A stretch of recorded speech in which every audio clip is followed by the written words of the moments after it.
Hello students.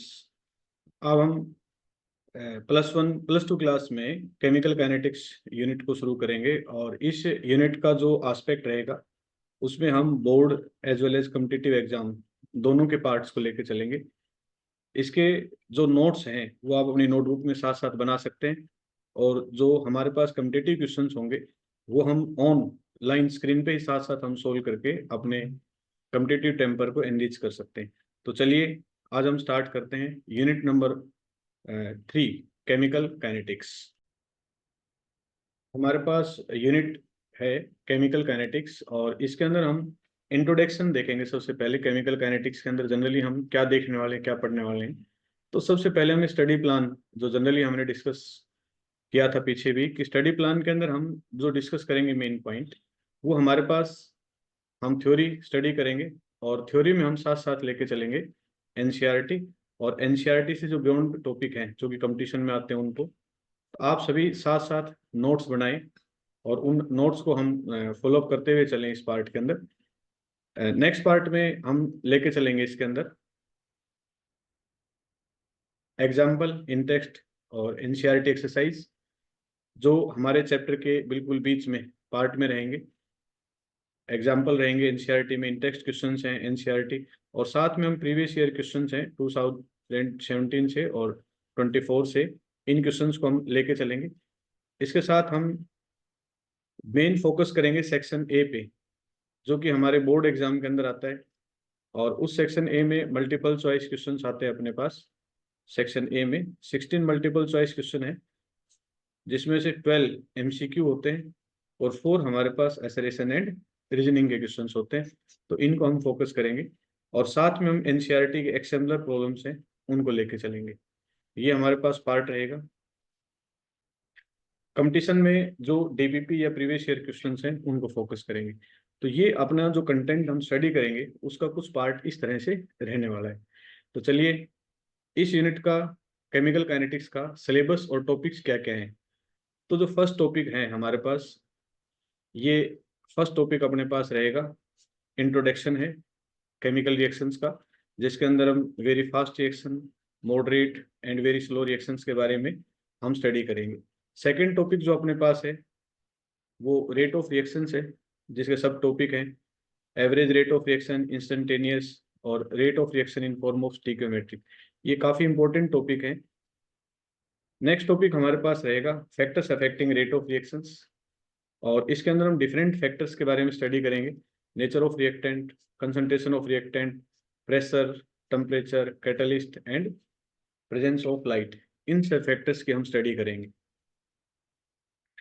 Next हमारे पास जो topic है वो है रेट लॉ और रेट लॉ के अंदर हम जो बेसिकली स्टडी करेंगे वो हम करेंगे रेट कांस्टेंट के बारे में, ऑर्डर ऑफ रिएक्शंस के बारे में और मोलिकुलरिटीज के बारे में स्टडी करेंगे हम। नेक्स्ट हमारे पास है इंटीग्रेटेड रेट इक्वेशन।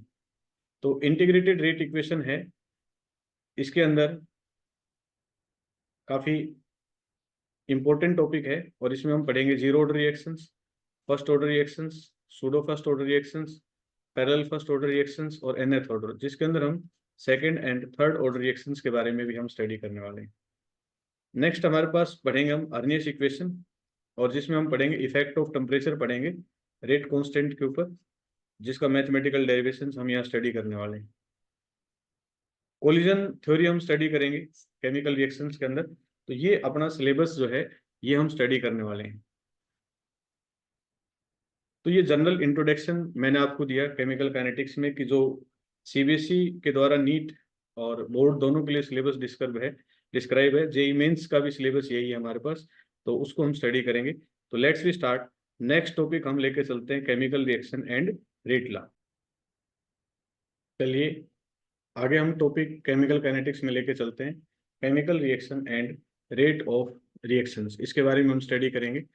तो हमारे पास जो सबसे पहला एस्पेक्ट आता है केमिकल काइनेटिक्स में कि how it is related to our daily life, आखिर ये हमारी डेली लाइफ से किस तरह से कनेक्टेड है, उसके बारे में सबसे पहले हमारे पास क्वेश्चन आता है। तो उसके बारे में हम जानने की कोशिश करेंगे कि डेली लाइफ में ये किस तरह से कनेक्टेड रहेगी। तो हम कुछ कंसेप्ट लेके चलते हैं, जैसे ये दो फूड मटेरियल हमारे पास, हमसे कोई पूछे कि how rapidly food gets spoilage, कितनी फास्ट होगा, तो ये हमारे पास ब्रेड है, ये फास्ट स्पॉइलेज होगी, और टोमेटो है, ये देर से स्पॉइलेज होगा। ऐसा क्यों हुआ? क्योंकि ब्रेड के अंदर जो रिएक्टेंट है ये किस में कन्वर्ट हुआ है? प्रोडक्ट में। ये जो रिएक्टेंट है ये किस में कन्वर्ट हुआ है? प्रोडक्ट में। तो यहाँ रिएक्टेंट को प्रोडक्ट में कन्वर्ट होने में टाइम कम लगा, लेकिन यहाँ इस रिएक्टेंट से प्रोडक्ट में कन्वर्ट होने में टाइम ज़्यादा लगा। तो केमिकल काइनेटिक्स हमें ये भी एक्सप्लेन करती है कि कौन सा फूड मटेरियल कितना टाइम लेता है स्पॉइलेज होने में। दो एग्जांपल और लेते हैं हम। How to design a rapid setting material of dental filling. ये डेंटल फिलिंग आप देख पा रहे हैं, तो जो डेंटल्स होते हैं वो केमिकल फिल करते हैं ऐसे, तो ये केमिकल जैसे डाला जाता है, यूवी लाइट दी जाती है, तुरंत इसके अंदर सेटल हो जाता है। तो ये इसकी रेट ऑफ रिएक्शन फास्ट है। तो ये एक जनरल एग्जाम्पल है जो कि हमारी डेली लाइफ में इस्तेमाल होता है। ऑटोमोबाइल्स के अंदर अगर हम देखें तो इंजन के अंदर जो फ्यूल बर्न्स होता है उसको कौन से फैक्टर जो हैं वो डिसाइड करते हैं, ये भी हम केमिकल काइनेटिक्स में स्टडी करते हैं। तो ये जनरल कुछ एग्जांपल्स हैं जिसकी बिहाफ से हम केमिकल काइनेटिक्स का जनरल आइडियाज लेके चलते हैं।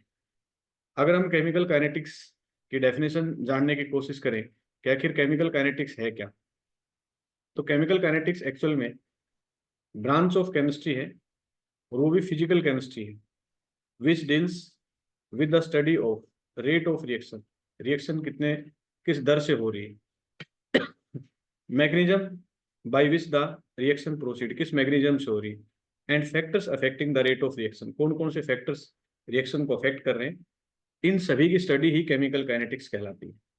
केमिकल काइनेटिक्स में एक वर्ड होता है काइनेसिस, जिसका मतलब होता है मूवमेंट। इट मीन्स अगर हम केमिकल काइनेटिक्स की बात करें तो केमिकल काइनेटिक्स का सही अर्थों में जवाब देखा जाए तो ये होता है केमिकल काइनेटिक्स। और काइनेटिक्स शब्द जो है वो काइनेसिस से है, और जिसका मतलब है मूवमेंट। इसका मतलब ये हुआ मूवमेंट, इसका मतलब ये हुआ कि जिसमें हम रिएक्टेंट से प्रोडक्ट कन्वर्ट होता है उस टाइम पे कोई ना कोई केमिकल का मूवमेंट हम स्टडी करते हैं। जैसे कोई व्हीकल मूवमेंट करता है ए से बी तक, मान लो 20 सेकेंड के अंदर, 30 सेकेंड के अंदर, तो किस स्पीड से करता है, किस दर से करता है, यही स्टडी हम केमिकल काइनेटिक्स में करते हैं। तो केमिकल के मूवमेंट्स के बारे में पढ़ना भी केमिकल काइनेटिक्स कहा जा सकता है। अगर हम आगे देखें, थर्मोडायनेमिक्स हमें क्या बताता है?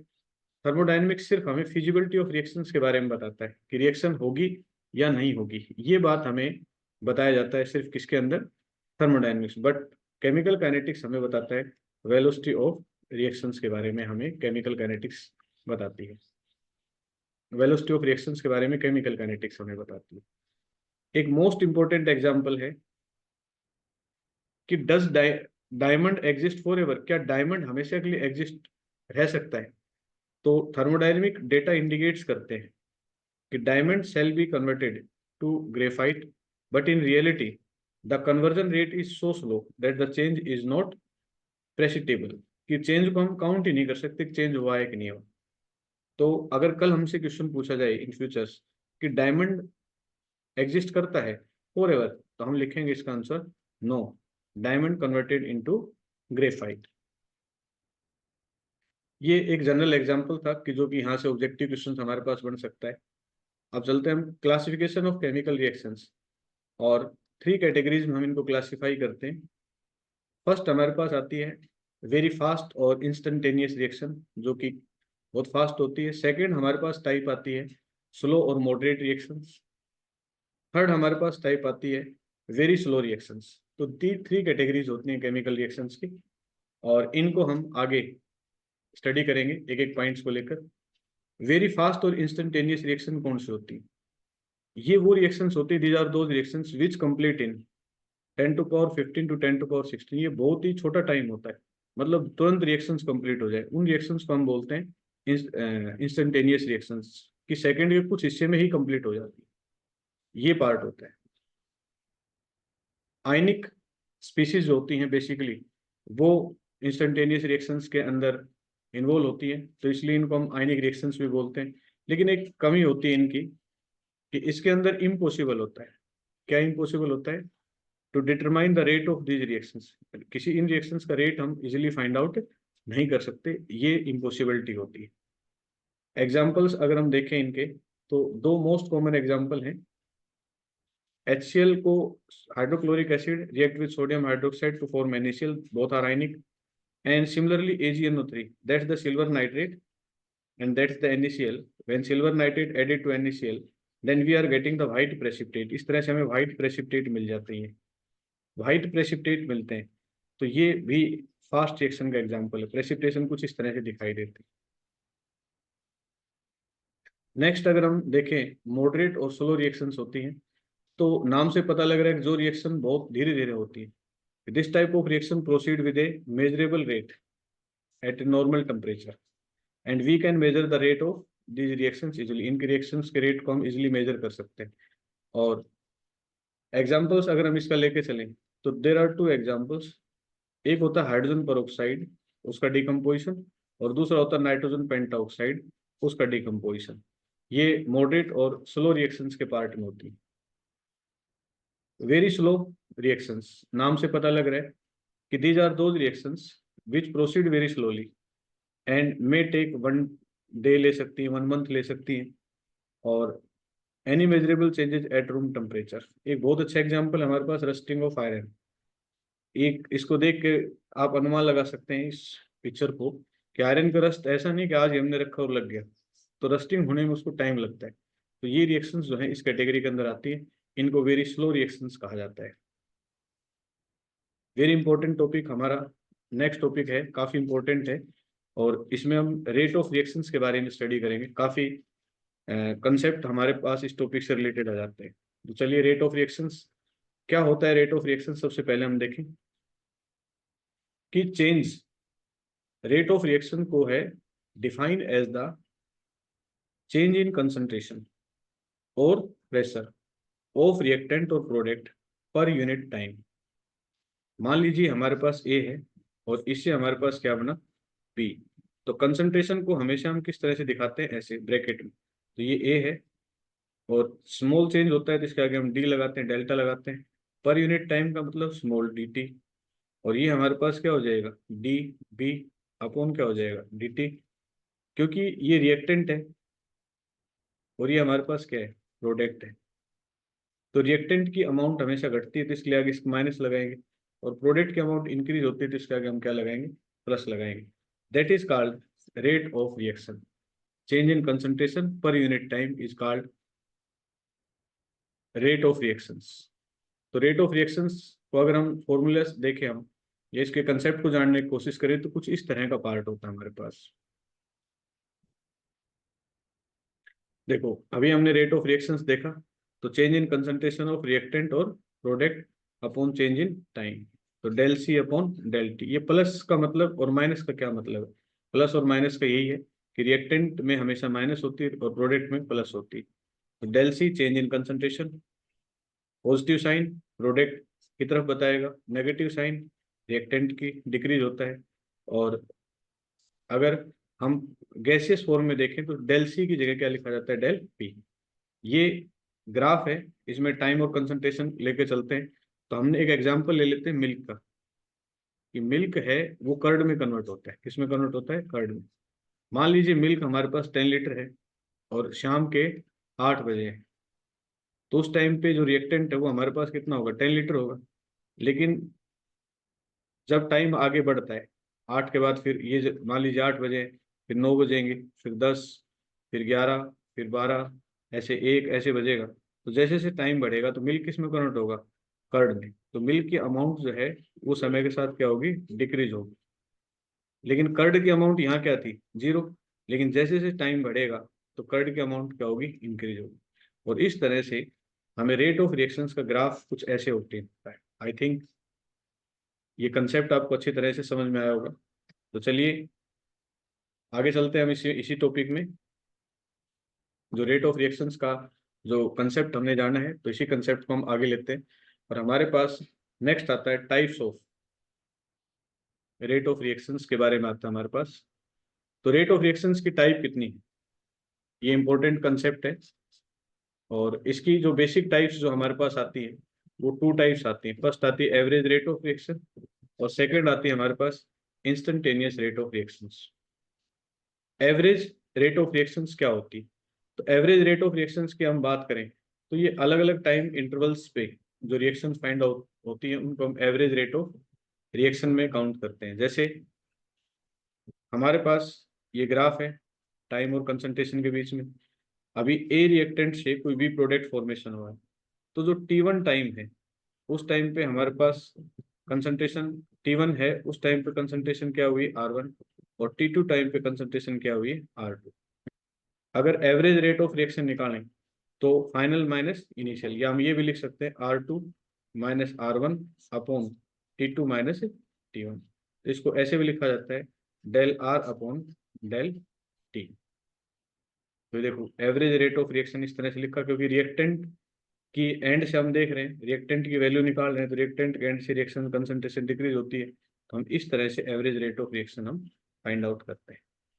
तो ये हमारे पास एवरेज रेट ऑफ रिएक्शंस का कंसेप्ट है।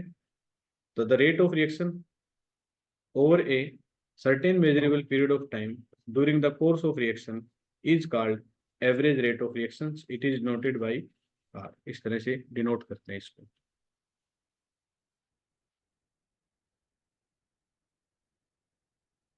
इंस्टेंटेनियस रेट ऑफ रिएक्शन, नाम से पता लग रहा है कि जो रिएक्शन किसी पर्टिकुलर इंस्टेंट पे हो, फिक्स टाइम के ऊपर हो, उसको हम बोलते हैं इंस्टेंटेनियस रेट ऑफ रिएक्शन।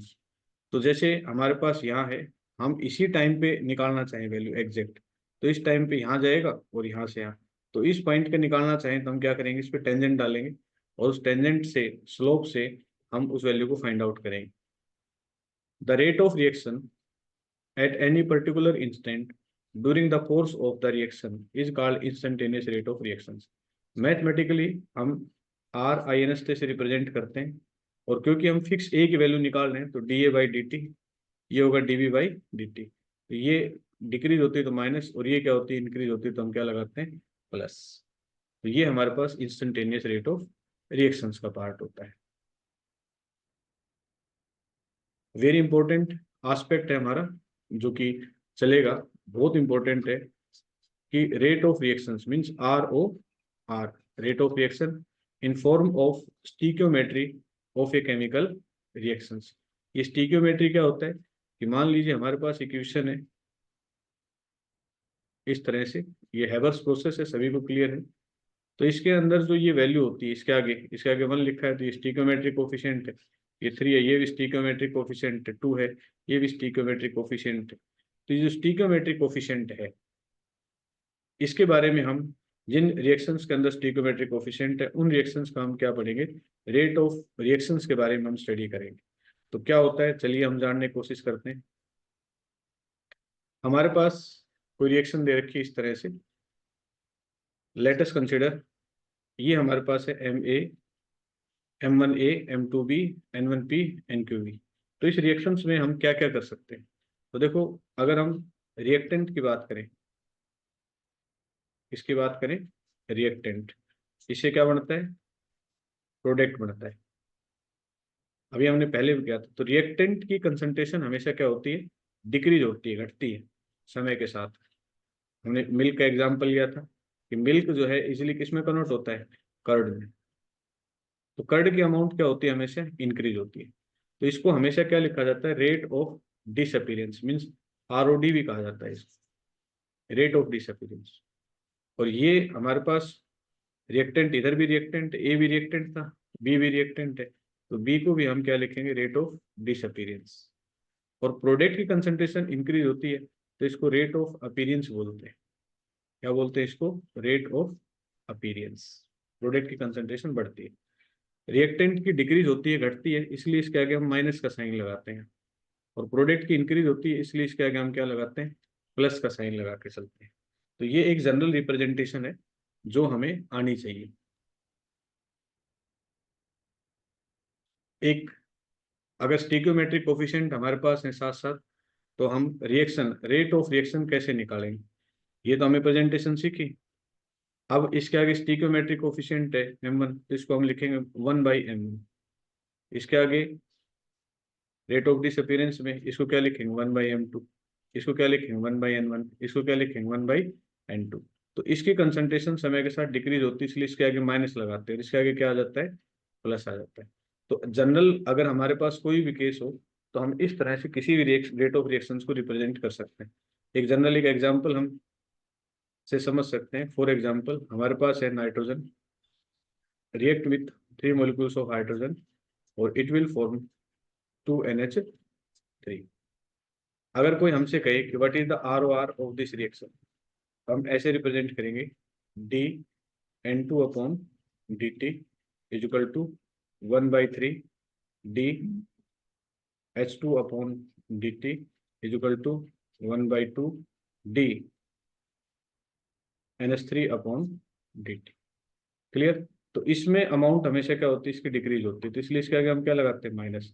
और इसकी अमाउंट इंक्रीज होती है तो इसके आगे हम क्या लगाते हैं, प्लस।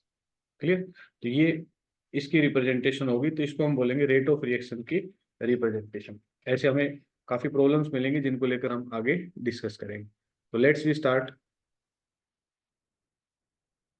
एक पॉइंट जो हमें ध्यान रखना है यहाँ जब भी हम करेंगे, तो रेट ऑफ रिएक्शंस कभी भी हम निकालेंगे ROR, तो रिएक्शंस का हमेशा पॉजिटिव होता है, सबसे बड़ी बात है। और अगर नेगेटिव साइन है तो decrease in concentration of reactant represent करेगा। अब हमारे पास ये है कंसंट्रेशन जो होती है उसकी यूनिट क्या होती है, मोल पर लीटर, और टाइम की यूनिट क्या होती है, सेकेंड। तो अगर इसको हम निकालें तो हमारे पास आएगा मोल लीटर इनवर्स और सेकेंड इनवर्स। तो देखो मोल लीटर इनवर्स टाइम का है तो सेकेंड इनवर्स ये आ जाएगा। सेकेंड में नहीं है कोई वैल्यू, मिनट में तो ये आ जाएगी, आवर्स में नहीं है तो ये आ जाएगी। ठीक है। तो इस तरह से हम इसको रिप्रेजेंट कर सकते हैं। आई होप ये कंसेप्ट आपको यहाँ तक क्लियर हो गया होगा, यहाँ तक किसी कैंडिडेट को डाउट नहीं होना चाहिए।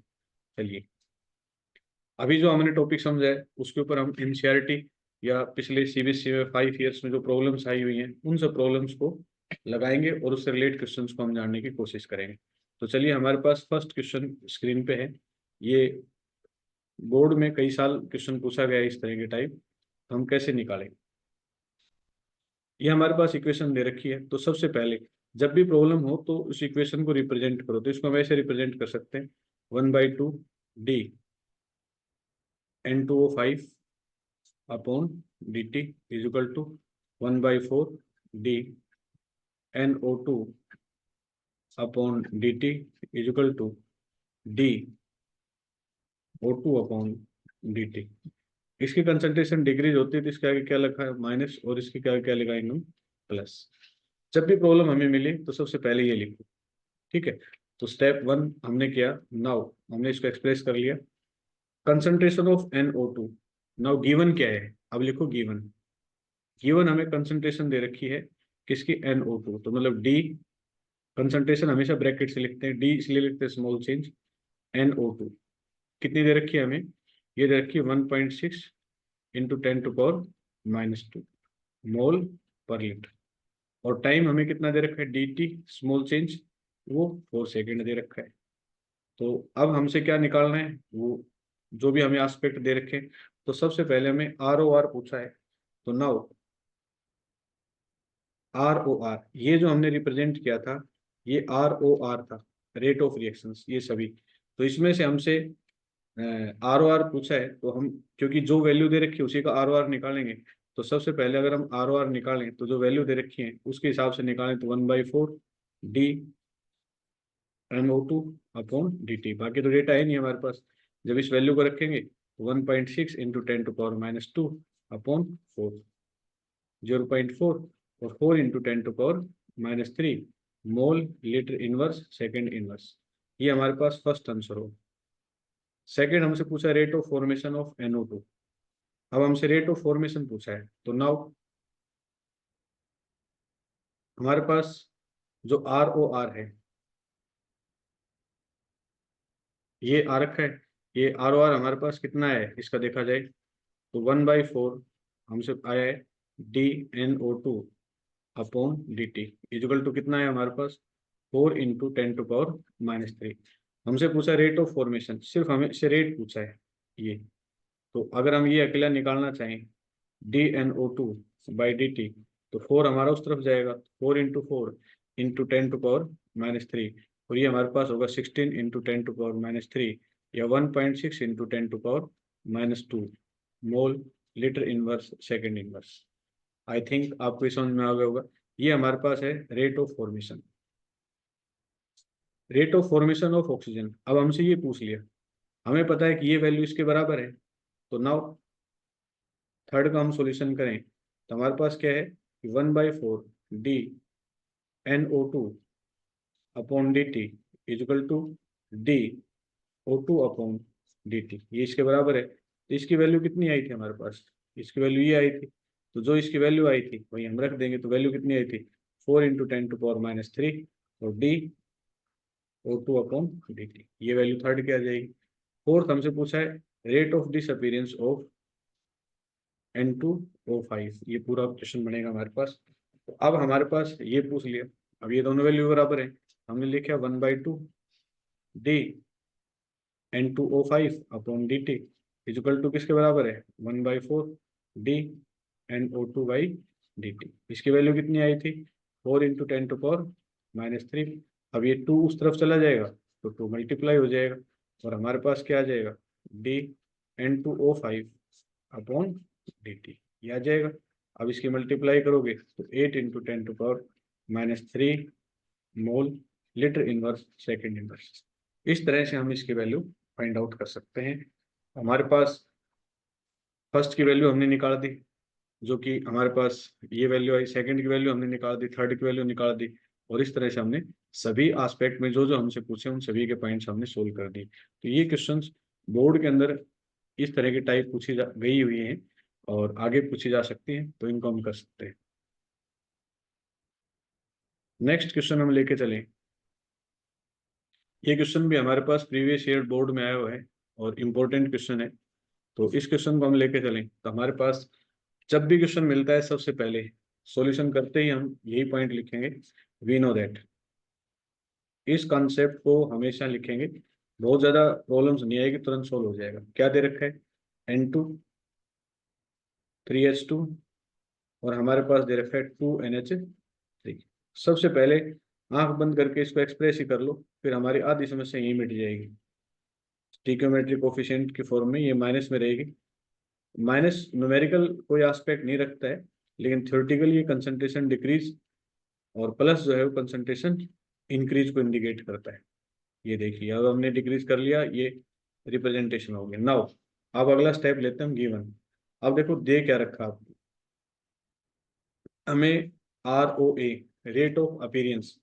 अब यहाँ देखो इस तरफ जो होता है रिएक्टेंट की तरफ क्या होता है, ROD डिसअपीयरेंस, ये होता है ROA rate of appearance.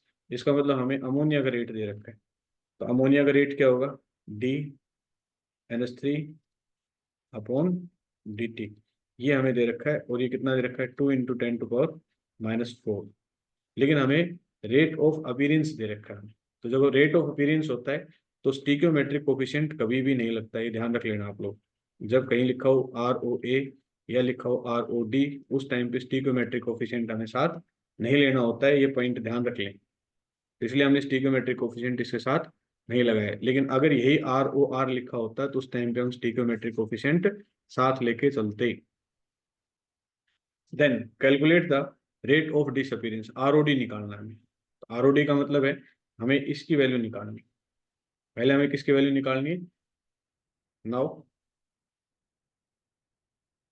ROD of nitrogen.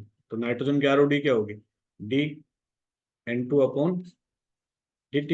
ये किसके इक्विवेलेंट होगी, जहां दे रखी है तो हमें वैल्यू किसकी दे रखी है, इसकी वैल्यू दे रखी है अमोनिया की, ठीक है। इसकी तो हम इसकी वैल्यू रखेंगे तो ये इसकी इक्विवेलेंट रख सकते हैं 1/2 DNH3 अपॉन dt। तो इसको रख देंगे हम, तो 1/2 इंटू 2 × 10⁻⁴, ये इससे कैंसिल हो जाएगा। और हमारे पास DN2 अपॉन dt, ये हमारे पास कितना आएगा, 10⁻⁴ mole litre inverse second inverse. ये हुआ फर्स्ट। अब हमसे सेकंड पूछा है, बी क्या पूछा है हमसे, हाइड्रोजन के बारे में पूछा है। तो now ROD of hydrogen, hydrogen की ROD क्या बनेगी, रेट ऑफ डिसअपीयरेंस। तो DH2/dt इजिकल टू हाइड्रोजन की क्या बनेगी, इसको लेके आ जाओ, ये हमें फाइंड आउट करनी है।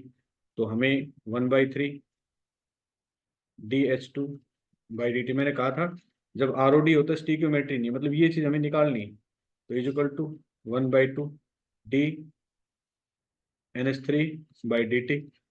अब ये नहीं रखनी है तो इसका मतलब ये इस तरफ चला जाएगा, तभी तो ROD बनेगी। तो dH2/dt = 3/2, और इसकी वैल्यू कितनी दे रखी है, 2 × 10⁻⁴। ये इससे कैंसिल हो जाएगा, तो 3 × 10⁻⁴ कितनी आएगी, -4 मोल लीटर इनवर्स सेकेंड इनवर्स। ये हमारे पास वैल्यू आएगी। तो ये पार्ट हमारे पास है इसका, जो हमने किया हुआ है। और ये आपके आंसर्स रहे जिनको हमने यहाँ पूछा हुआ है। ये देखिए 3 × 10⁻⁴ इसका है, 10⁻⁴ एक वैल्यू आई है। और अभी हमसे एक पॉइंट और पूछा हुआ है। अभी क्या पूछा हुआ है हमसे, ये तो n2 इसमें पूछा है also calculate the ROR of the reaction. हमसे ROR पूछा है, तो यह 10⁻⁴ ये आंसर मैच हुआ। और अब हमसे ROR और पूछा है किसका, calculate the ROR of the reactions. तो देखो ये जो एक्सप्लेन किया है हमने स्टार्टिंग में ही जो लेके चले थे, ये सभी का ROR था। ये वैल्यू भी ROR वैल्यू बताती है, ये भी ROR वैल्यू बताती है, ये भी ROR बताती है। क्योंकि हमारे पास जो रिएक्शंस हो रखी है, जो डेटा दे रखा है वो अमोनिया का दे रखा है। तो इसलिए हमें जो ROR निकालना है, क्योंकि हमने अमोनिया के रिस्पेक्ट में नाइट्रोजन निकाली, हाइड्रोजन निकाली, और इसलिए calculate the rate of reaction, तो अमोनिया का ही हम ROR निकालेंगे। अदर मेंबर्स का भी निकाल सकते थे इसका। तो नाउ थर्ड जो हमसे पूछा है ROR, तो ये हम लेके चलेंगे अमोनिया का। तो अमोनिया का ROR कितना बना है हमारे पास, 1/2 d इसकी वैल्यू कितनी दे रखी है, इसकी वैल्यू हमें दे रखी है 2 × 10⁻⁴, और ये वैल्यू हमसे कैंसिल हो जाएगी। तो 10 कितनी आ गई, -4। तो ये ROR हमारे पास आ जाएगा, मोल लीटर इनवर्स सेकेंड इनवर्स। इस तरह से हम कैलकुलेट कर सकते हैं। तो आई होप ये कंसेप्ट आपको अच्छी तरह से समझ में आ गया होगा। तो चलिए आगे चलते हैं हम इसके अंदर। नेक्स्ट जो प्रॉब्लम हमसे पूछी हुई है वो भी काफी इंपॉर्टेंट है, और प्रीवियस ईयर एग्जाम के अंदर ये क्वेश्चन हमसे आया हुआ है। तो ये इंपॉर्टेंट एग्जाम्पल है और इसको हम लेके चलते हैं। इंपॉर्टेंट एग्जाम्पल है, इस पार्ट को भी हम लेके चलते हैं। हमें जो क्वेश्चन दे रखा है सबसे पहले हम उसी को लिखेंगे। नाउ सबसे पहले कोई भी क्वेश्चन दे रखा है उसका ROR रिप्रेजेंट कर ले, रेट ऑफ रिएक्शन। ये हो जाएगा हमारे पास 1/2, माइनस में होगा dNO2/dt इजिकल टू, ये प्लस में होगा 1/2 dNO/dt, और प्लस इजिकल टू dO2/dt। ये वैल्यू भी हमारे पास किस में होगी, प्लस में वैल्यू। नाउ गिवन क्या है हमारे पास, वो एस्पेक्ट हमें बहुत जल्दी देखना है। गिवन क्या है, हमें क्या रखा है, rate of formation of NO, मतलब हमें रेट ऑफ फॉर्मेशन, तो रेट दे रखा है dNO/dt, क्योंकि ये दे रखा है हमें 6 ग्राम मिनट इनवर्स। लेकिन ये तो कंसंट्रेशन है, और जो कंसंट्रेशन की यूनिट होनी चाहिए वो किस में होनी चाहिए, कंसंट्रेशन की यूनिट होनी चाहिए मोल लीटर इनवर्स। लेकिन हमें दे किस में रखा है, ग्राम में। इसका मतलब हमें पहले इस ग्राम को मोल में कन्वर्ट करना होगा। और अगला हमसे पूछा है calculate the rate of disappearance of NO2। हमसे पूछा है रेट ऑफ डिसअपीयरेंस, मतलब ROD पूछा है। और किसका पूछा है, ROD ऑफ NO2। तो ROD ऑफ NO2 क्या होगा, dNO2/dt। तो इसके आगे स्टीकोमेट्रिक कोफिशिएंट तो लगेगा नहीं, तो हमें ROD फाइंड आउट करना है। चलिए तो पहले इसको कंसल्ट करेंगे। तो नाउ कंसंट्रेशन क्या होती है, N/V। N number of moles होता है, और अगर नंबर ऑफ मोल्स हमें पता है N given mass upon molecular mass, और ये W/mV, ये वैल्यू रखते हैं। अब हमारे पास 6 ग्राम दे रखा है, और NO का जो मोलिकुलर मास होगा, अगर हम NO का मोलिकुलर मास निकालें तो हमारे पास 14 + 16, तो ये हमारे पास होगा, ये NO का जो मोलिकुलर मास होगा हमारे पास वो होगा 14 + 16, ये 30 के आसपास आएगी वैल्यू हमारे पास। तो यहाँ रखेंगे हम, given mass 6, molecular mass 30, volume 1 ही दे रखी है। तो देखो ये कंसंट्रेशन बन गई। तो इसको हम इस तरह भी लिख सकते हैं, 6/30। अब ये कंसंट्रेशन की टर्म में होगी। और टाइम हमारे पास 1 मिनट दे ही रखा है, तो हम ऐसे लिखेंगे इसको, क्योंकि DNO की वैल्यू अब ये कंसंट्रेशन की फॉर्म में आ गई। चलिए अब हम वैल्यू देखते हैं। हमें ROD फाइंड आउट करना है, किसकी? NO2 की फाइंड आउट करना है। तो नाउ जब अगर हम इसकी वैल्यू फाइंड आउट करना है तो ये दोनों एक दूसरे के इक्विवेलेंट होंगे, तो हमने लिया now -1/2 DNO2 upon DT is equal to 1/2 DNO upon DT। ये इससे कैंसिल हो गया, तो ये हमारे पास ये वैल्यू और ये वैल्यू बराबर हो गई। तो इसका मतलब जो ये वैल्यू आई थी यही वैल्यू ये आएगी। लेकिन हमसे आंसर किस में पूछा है?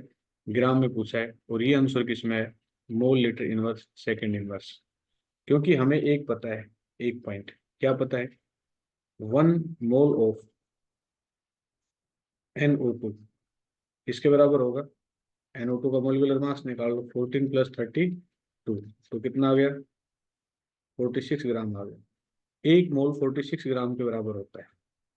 कितने मोल हमारे पास? 6/30। इतने मोल कितने के बराबर होंगे? तो 6/30 इंटू 46। तो ये हमारे पास जो आंसर आएगा ये आएगा ग्राम मिनट इनवर्स, ये अपने पास रहेगा। तो आई होप ये कंसेप्ट आपको क्लियर हो गया होगा। अब हम इसके सॉल्यूशन देखें, तो उसके अंदर भी देखो लास्ट में 6/30 है तो 0.2 मोल है, और 6/30 0.2 है तो उसको 46 से मल्टीप्लाई कर रखा है, तो हमारे पास कितना है? 46 है। तो देखो हमने भी लास्ट में 6/30 को 46 से मल्टीप्लाई कर रखा है, तो ये कितना आएगा? लगभग 9.2 ग्राम के आसपास वैल्यू आ रखी है हमारे पास। आई होप ये कंसेप्ट आपको अच्छी तरह से समझ में आ गया होगा। चलिए आगे बढ़ते हैं हम इसी एस्पेक्ट में। आगे जो प्रॉब्लम्स हैं और उनको लेके चलते हैं हम। ये एग्जाम्पल है हमारे पास, और इस एग्जाम्पल को हम सोल्व करते हैं। ये भी इम्पोर्टेंट है, प्रीवियस ईयर प्रॉब्लम्स में पूछा गया है क्वेश्चन हमसे। कोई इक्वेशन दे रखी है तो सॉल्यूशन वही है हमारे पास जैसे हमने पीछे किया था। हम सबसे पहले क्या फाइंड आउट करेंगे? ROR -1/2 DA/DT is equal to, ये प्लस होगा, DV/DT is equal to DC/DT। ये हो गया। तो नाउ गिवन क्या है हमारे पास? सबसे पहले हमें ये देखना होगा, the concentration of B is found, मतलब हमें दे रखी है DB concentration increase by 5 into 10⁻³ mole litre inverse, ये कंसंट्रेशन दे रखी है। और चेंज इन टाइम हमें कितना दे रखा है? 10 सेकेंड दे रखा है। हमसे रेट ऑफ अपीयरेंस पूछा है, तो नाउ पूछा क्या है हमसे? हमसे पूछा रेट ऑफ अपीयरेंस ROA, और किसका पूछा है? बी का। तो ROA तो यही होता है विदाउट स्टोइकियोमेट्रिक कोफिशिएंट। ठीक है, ये हमें फाइंड आउट करना है। हमें ये नहीं देखना ऊपर लगा हुआ है कि नहीं, हमें तो ये देखना है विदाउट स्टोइकियोमेट्री ROB बनेगा। तो नाउ अब हमारे पास जो डेटा दे रखा है उसके अकॉर्डिंग अगर हम वैल्यू निकालें तो ये देखो, तो DB/DT, ये बी की वैल्यू कितनी है? 5 इंटू 10⁻³ अपॉन टाइम कितना है? 10। हमारे पास आएगा 5 इंटू 10⁻⁴, ये आएगा मोल लीटर इनवर्स सेकेंड इनवर्स। यही हमसे पूछा है, कि हमारे पास ROA ऑफ किसका आ जाएगा? बी का आ जाएगा। आई होप ये कंसेप्ट आपको समझ में आ गया होगा। और इसका आंसर का मिलान करते हैं, तो देखो 5 into 10⁻⁴ mole litre inverse second inverse. ये कंसेप्ट आपको क्लियर हो गया होगा। चलते हैं नेक्स्ट पॉइंट पे चलते हैं। अगला जो एस्पेक्ट हमारे पास आता है, या अगला जो प्रॉब्लम है हमारे पास, वो कुछ इस तरह की। ये आपके एनसीईआरटी एक्सरसाइज के अंदर अगर आप चलें तो उसके अंदर हमारे पास एक एग्जाम्पल आता है। वो एग्जाम्पल काफ़ी इंपॉर्टेंट एग्जाम्पल है, और 4.2 है। इसके अंदर हमें एक रिएक्शन दे रखी है, और सबसे पहले हम इसी रिएक्शन का क्या निकालेंगे? ROR। ROR निकालोगे तो इस रिएक्शन का ROR क्या आएगा? -1/2 D(N2O5) upon DT is equal to, minus की बजाय यहाँ आएगा +1/4 DNO2/DT, और ये क्या आएगा?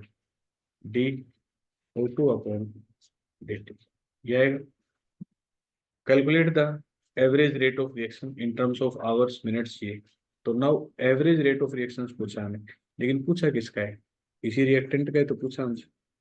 तो rate, average rate of reaction कैसे निकालेंगे, और इसी का निकालना हमें, क्योंकि rate of reaction R O R है, तो आर ओ आर पूछा है तो हम एज इट इज ले लेंगे D N2O5 upon T T. हमसे आर ओ आर पूछा है, आर ओ आर, लेकिन उस आर ओ आर में हमने क्या जोड़ दिया, एवरेज शब्द जोड़ दिया। आर ओ डी होता या आर ओ ए होता तो हम स्टीकियोमेट्री नहीं लेते, उस केस में हमारे पास स्टीकियोमेट्री अब्सेंट होता। ठीक है, तो ये ले लिया हमने, तो 1/2। अब एवरेज में क्या निकालते हैं, फाइनल माइनस इनिशियल। तो फाइनल हमारे पास क्या है 2.08, इनिशियल क्या है 2.33। टाइम चेंज कितना है हमारे पास 180। पहला आंसर हमारे पास कितना आएगा, जो मिनट्स में दे रखा है तो मिनट्स में आएगा, मिनट्स को फिर आवर्स में, इस तरह से हम कन्वर्ट करेंगे। तो चलिए इसका आंसर देखते हैं हमारे पास क्या आएगा। तो ये देखिए सेम वही कंडीशन हम लेके चले जो कंडीशन हमारे पास थी, एवरेज निकाली तो फाइनल माइनस 184, इसके हिसाब से हमारे पास ये आंसर आएगा मिनट्स में। आवर्स में बदलने के लिए, एक मिनट में या 60 मिनट्स में एक आवर्स होता है, तो एक मिनट में कितना आवर्स होगा 1/60। और जब 184 को बदलोगे तो ये कितना होगा, ये हमारे पास होगा 184 इंटू 1/60, तो ये 60 से डिवाइड कर देंगे। लेकिन जब इसको सेकंड में बदलोगे तो हम क्या लिखेंगे, एक मिनट में कितने सेकंड होते हैं 60 सेकंड होते हैं, और 184 मिनट में कितने सेकंड होंगे, ये हो जाएगा 60 इंटू 184 सेकेंड। तो जब सेकेंड में होगा तो इससे मल्टीप्लाई करेंगे, और आवर्स में बदलना होगा तो 60 से इसको क्या कर देंगे, डिवाइड कर देंगे। तो इस तरह से हमारे पास 3 आंसर्स जो है वो आएंगे। आगे पूछा है what is the rate of production of NO2 during this period. अब रेट ऑफ प्रोडक्शन पूछ लिया, या रेट ऑफ, एक हमारे पास डिसअपीयरेंस होता है, एक अपीयरेंस होता है, तो ROA पूछ लिया। तो रेट ऑफ अपीयरेंस पूछा है, रेट ऑफ प्रोडक्शन पूछा है, तो मतलब ये जो वैल्यू निकलेगी विदाउट स्टीकियोमेट्री निकलेगी। तो हमारे पास ये निकालना है रेट ऑफ प्रोडक्शन। तो हमारे पास रेट ऑफ प्रोडक्शन क्या होता है, ये होता है, यही तो होगा। लेकिन हमें पता है कि जब हम इसके ROR रिप्रेजेंट कर रहे थे उस टाइम पे हमारे पास क्या आया था, D N2O5 upon D T, और ये क्या आया था 1/4 डी NO2/dt। तो देखो ये वैल्यू दोनों एक दूसरे के बराबर है। तो इसकी वैल्यू हमारे पास कितनी आई थी कैलकुलेट करने के बाद, ये आई थी 6.9 10⁻⁴। अब ये वैल्यू हमें निकालनी है, तो ये 4 किधर जाएगा उस तरफ, ये 4 जाके इधर मल्टीप्लाई हो जाएगा, और हमारे पास फिर नेट आंसर ये आएगा। तो एनसीईआरटी का आपका एग्जाम्पल है जो कि काफ़ी इंपॉर्टेंट है। आई होप ये कंसेप्ट आपको क्लियर हो गया हो। नेक्स्ट क्वेश्चन हमारे पास है इन टेक्स्ट।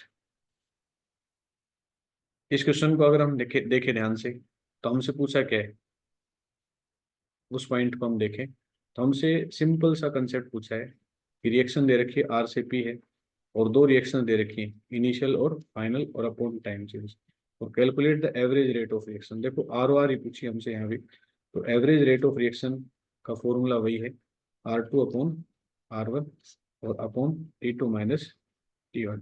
आगे स्टीक्योमेट्री कोई दे रखा है तो उसको लेके चलेंगे हम। यहाँ क्योंकि इस रिएक्शन में कोई स्टीक्योमेट्री नहीं है, तो हमारे पास फाइनल क्या है 0.02, इनिशियल क्या है 0.03, और टाइम हमारे पास क्या है 25। इससे जो हम डिवाइड करेंगे हमारे पास पहला आंसर तो मिनट में आएगा, उसके बाद किसमें आएगा, सेकंड में आएगा। तो चलिए एग्जैक्ट आंसर हमारे पास क्या आता है उसको देखते हैं। मिनट में निकालेंगे तो हमारे पास ये आंसर आएगा, और जब मिनट से सेकंड में निकालेंगे तो 60 से डिवाइड कर देंगे तो हमारे पास ये आंसर आएगा।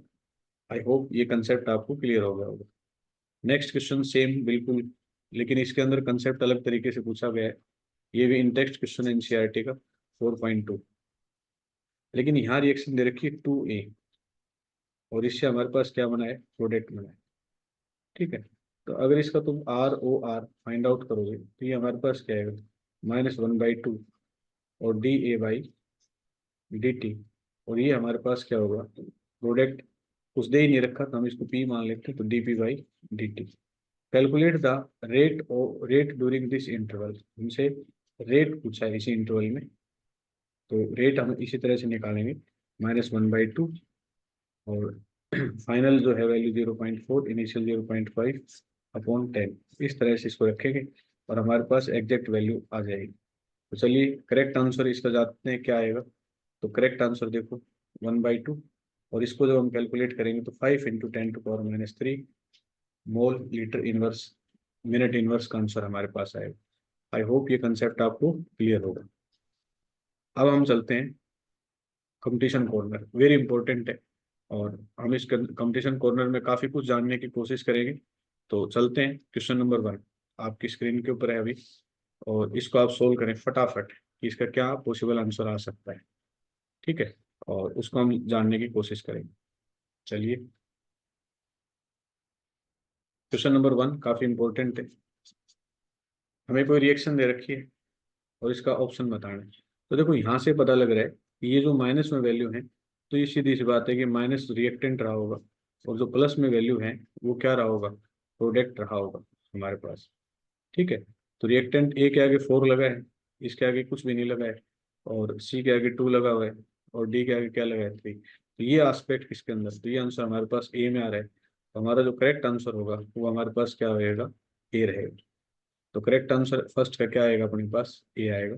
That's the right answer. ठीक है, तो आई होप ये कंसेप्ट आपको क्लियर हो गया होगा, इसमें किसी कैंडिडेट को कोई डाउट नहीं होना चाहिए, इसका फर्स्ट का ए आएगा। नेक्स्ट अगर हम देखें इसके अंदर क्वेश्चन नंबर 2,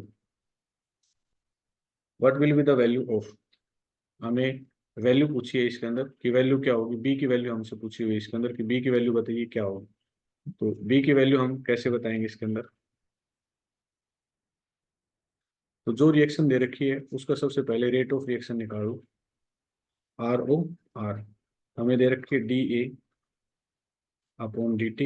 और 1/2 DB/dt, और हमें दे रखा है 1/6 DC/dt, और 1/2 DD/dt दे रखा है।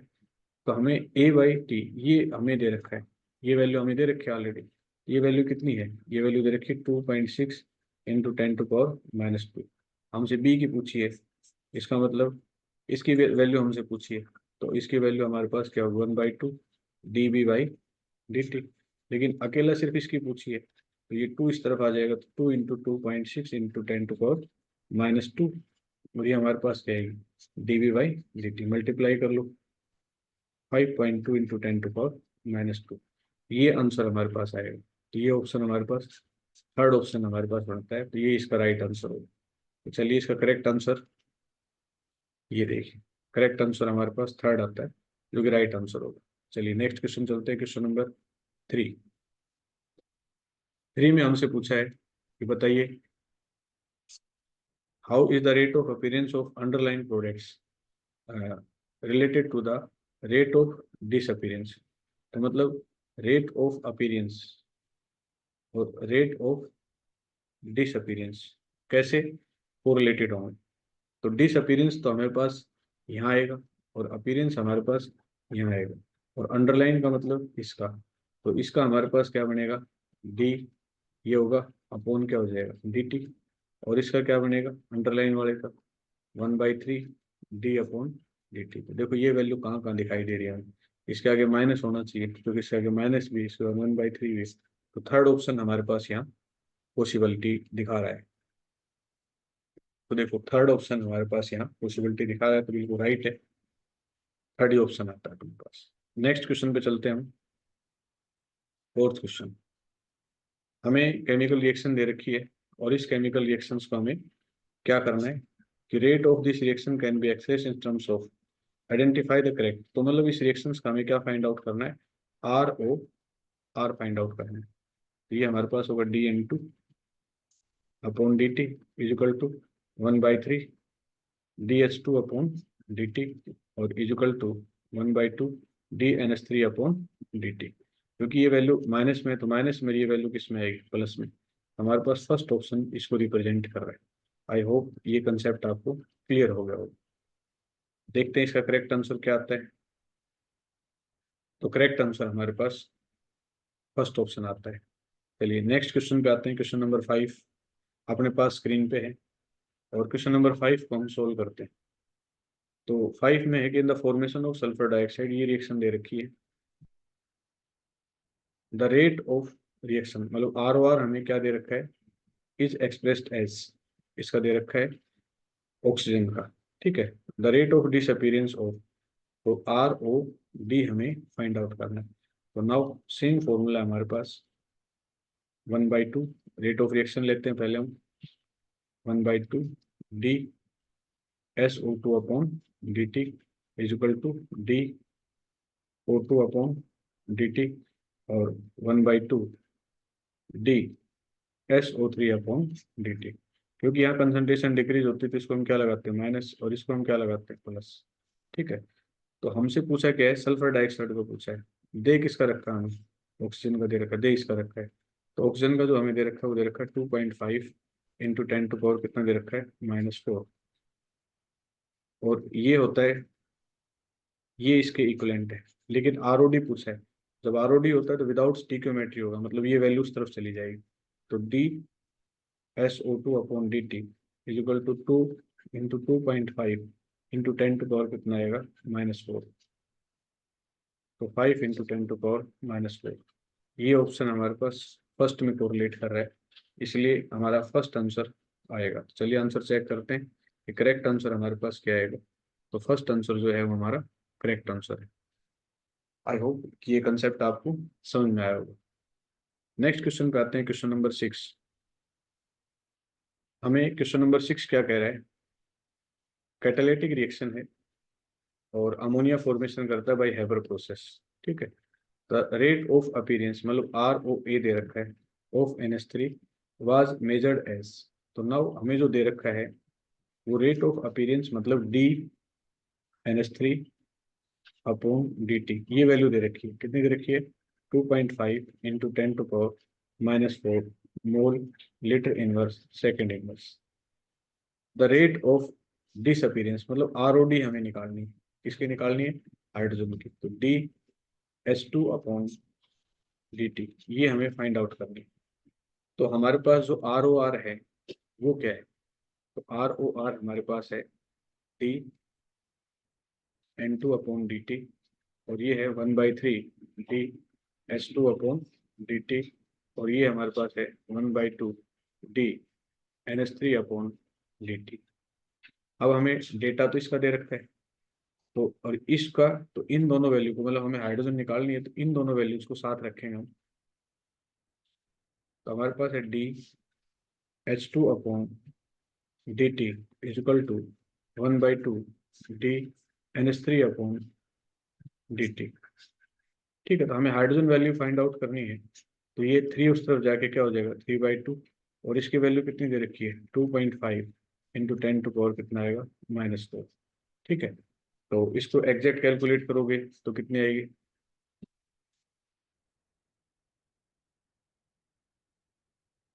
3.75 into 10⁻⁴ mole litre inverse second inverse, ये आएगी कैलकुलेट करा। तो देखते हैं इसका आंसर एग्जैक्ट क्या आता है। तो हमारे अकॉर्डिंग इसका आंसर 3 आना चाहिए, थर्ड। तो आंसर देखते हैं क्या आएगा इसका। थर्ड आंसर है, बिल्कुल एक्यूरेट है। जिस तरह से हमने कैलकुलेट किया उसी तरह से इसको फाइंड आउट किया है। चलिए नेक्स्ट क्वेश्चन के ऊपर आते हैं। क्वेश्चन नंबर 7 आपकी स्क्रीन के ऊपर है और हमसे पूछा है कि which of the following statement is correct for the reaction x + y to be. तो क्या इसका करेक्ट आंसर आएगा, थर्ड आएगा इसका correct answer, rate of disappearance. क्योंकि x + 2y हमें p के बराबर दे रखा है, तो स्टिक्योमेट्री इसका 1, इसका 2 और इसका 1, इससे हम जब डिवाइड करेंगे तो रेट ऑफ प्रोडक्ट जो हमारे पास p की वैल्यू आएगी वो आएगी 1/2 the rate of production of y। I think ये क्लियर हो गया होगा आपको। p और y जो है एक दूसरे से कोरिलेट कैसे होंगे वो इसके अंदर हमसे पूछ रखा है, तो रिलेशन हमें निकालने थे इसके अंदर। चलिए नेक्स्ट क्वेश्चन, क्वेश्चन नंबर 8 हमारे पास आता है। ये हमें 3 डेटा दे रखे हैं।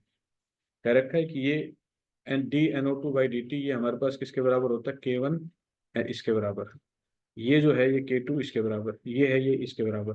तो K1 K2 और K3 में रिलेशन फाइंड आउट करनी है।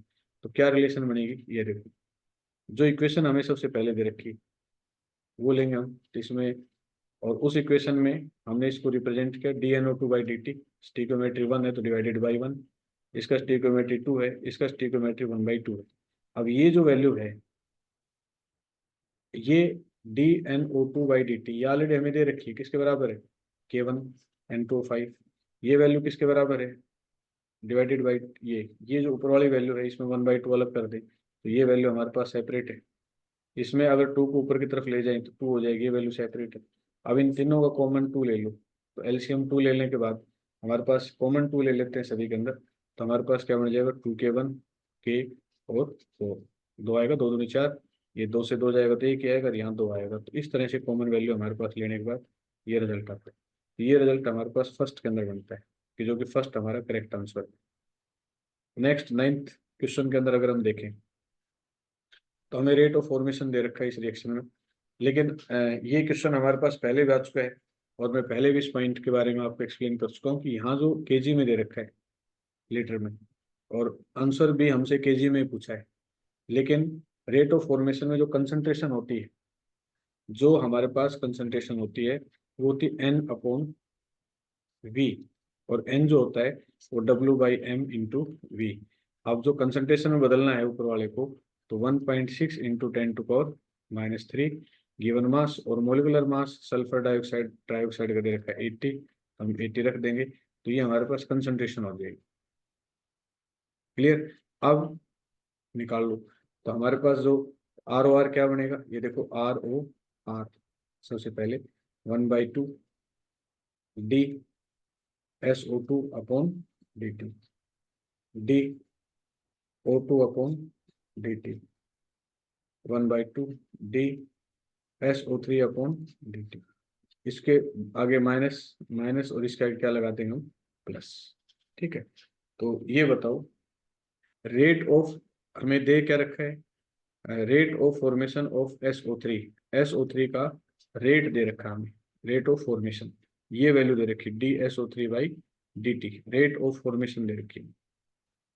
तो रेट ऑफ फॉर्मेशन दे रखी तो 1/2, और ये कितना हो जाएगा 1.6 इंटू 10⁻⁻⁴ कितना हो जाएगा -3, ये दे रखा है। Rate of decomposition of SO2 find out करने के लिए कहा है, लेकिन ये देखो ये 1.6 10⁻³ kg में था, तो इसको कंसंट्रेशन बदला तो अपन हमने क्या लगा दिया 80 और लगा दिया, तो हम कंसंट्रेशन बदलेंगे। ठीक है, और हमसे ये पूछा है तो ये आ जाएगा अपने पास 1/2 dSO2/dt, और ये इससे कैंसिल हो जाएगा, तो हमारे पास जो एग्जैक्ट आंसर आएगा वो आएगा 1.6 इंटू 10⁻³ / 80। लेकिन ये आंसर आएगा हमारे पास मोल लीटर इनवर्स। अब इसको अगर केजी में बदलना है तो वही कंसेप्ट आएगा, फिर इसके मोलिकुलर मास से मल्टीप्लाई करना पड़ेगा, तो इनटू हमारे पास इसका मोलिकुलर मास कितना है 64। तो देखो ये रिलेशन बन गया हमारे पास 1.6 10⁻⁻64/80। तो इससे जो वैल्यू आई वो आई 1.28 इंटू 10⁻⁻3। मैंने कुछ नहीं किया, यहाँ जो कंसंट्रेशन टर्म दे रखी थी तो मैंने इसको कंसंट्रेशन में बदल लिया, क्योंकि रेट में दे रखी थी, तो कंसंट्रेशन टर्म में बदलेंगे तो ये आ जाएगा, तो इसको हमने रख लिया आंसर कंसंट्रेशन टर्म में। वापस मास में बदलने के लिए मोलिकुलर मास से मल्टीप्लाई कर दिया, फिर हमारे पास आंसर किस में आएगा KG litre inverse minute inverse. ये कंसेप्ट क्या है सर, तो ये वेरी इंपॉर्टेंट कंसेप्ट है, ध्यान रखेंगे हम। इस तरह की प्रॉब्लम अगर हमारे सामने आती है तो उनको हम तुरंत सोल्व कर लेंगे। ठीक है, तो चलिए आगे प्रॉब्लम पे बढ़ते हैं। क्वेश्चन नंबर 10 दे रखा है, और बहुत अच्छा क्वेश्चन हमारे पास। इस क्वेश्चन में हमसे क्या पूछा है, हमसे दो रिएक्शन, एक रिएक्शन दे रखी है और उसमें हमसे रेट दे रखा है, जैसे ये रिएक्शन है 2A 3B, और इससे हमें प्रोडक्ट बनाई, कोई रिएक्शन दे रखी है। तो हमें पता है ROD स्टिकोमेट्रिक कोफिशिएंट से डिवाइड होता है, और फर्स्ट जो A है उसका रेट क्या मान लिया R1, और B है उसका रेट क्या मान लिया R2। तो जो हमारे पास A है उसकी जगह हमने क्या रख दिया, मतलब ROD रेट ऑफ रिएक्शन हमने R1 रखा, R2, इनके रिलेशन निकालोगे तो हमारे पास ये आंसर आएगा, और ये हमारे पास किसके अंदर मैच करता है फर्स्ट के अंदर। तो आई होप ये कंसेप्ट आपको क्लियर हो गया होगा। नेक्स्ट प्रॉब्लम लेते हैं, क्वेश्चन नंबर 11। ये भी सिंपल सा क्वेश्चन हमसे पूछा है, और इसमें हमसे रिएक्शन देने के बाद डज नॉट एक्सप्रेस, कौन सा एक्सप्रेस नहीं करता, बाकी सभी एक्सप्रेस कर रहे हैं लेकिन फर्स्ट जो है वो इसको एक्सप्रेस नहीं कर रहा, -1/3 डीसी बाई डी टी। तो प्रोडक्ट में तो माइनस वैसे भी नहीं आता, प्रोडक्ट में तो क्या आता है, प्लस आता है, तो यहाँ ऑलरेडी माइनस दे रखा है, तो इसी से क्लियर हो जाएगा कि नहीं होगा। क्वेश्चन नंबर 12 देखते हैं। करेक्ट, इक्वलिटी रिलेशन है, वेरी सिंपल क्वेश्चन पूछा है, तो ये रिलेशन हमने निकाली, तो सेकंड से हमारी रिएक्शंस जो है वो बिलोंग करती है। तो आई होप कि ये कंसेप्ट आपको अच्छा खासा समझ में आ गया होगा।